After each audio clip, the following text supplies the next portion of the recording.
ඒක මගේ බලාපොරොත්තුවක් තිබිච්ච එකක්. අතුල අධිකාරිය කියන නම මගේ අධිකාරිය කියන නමින් මට දරුවෙක් ඉන්න ඕන කියන එක මං හරි ආසාවෙන් හිටියා. අතුල අයියාට මං යාළු වෙලා හිටපු කාලෙත් මං එයාට කියන්නේ මට කවදාරි දවසක වගේ දරුවෙක් ඕනේ. ඒ දරුවෝ මං හරි ආදරෙන් හදනවා.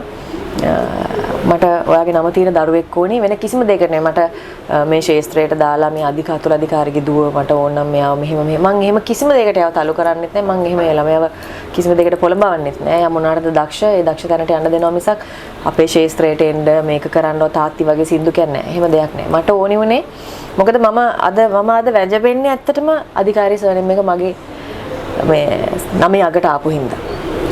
අධිකාරී සර්නෙම් එක මගේ නම අගට ආපු මුල් කාලේ මට මිනිස්සු පුදුම විදිහට බැන්නා. පවුලක් කැඩුවා, දරු පවුලක් කැඩුවා, අරක කරා මේක කරා නැහැ.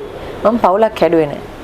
නමුත් මම ඒක හැම වෙලේම මම පුණා කියනවා මම හැම අවස්ථාවකම මට හැම වෙලේම පවුලක් කැඩුවේ නැහැ. ඒගොල්ලන්ට එකට ජීවත් වෙන්න බැරි නම් ඒගොල්ලෝ වෙන් වෙලා නම් අතුලයියට සමිතත් එක්ක ඉන්න බැරි නම් හරි ඒ පවුලක්ද දරුවෝ දෙන්නෙක්ද තුන් දෙනෙක්ද ඉන්නේ එයාට ඉන්න බැරි නම් එයාට ඉන්න බෑ අයින් වෙනවා. එතකොට එයා ආදරය හොයාගෙන වෙන කෙනෙක් ගාවට ලං වෙනවා. ඒක තමයි මෙතනක් තියෙන්නේ. හරි.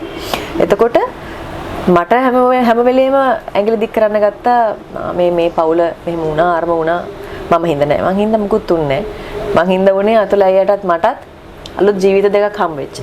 එච්චරයි. ඉතින් අපේ දුව එයාව බඩට ආවට පස්සේ ඇත්තටම අතුලයියට හිතා ගන්නත් බෑ. ඒ කියන්නේ අපි බැඳලා අවුරුද්දකින් දෙකකින් වගේ තමයි මේ ග්ලෝරි හම්බුනේ.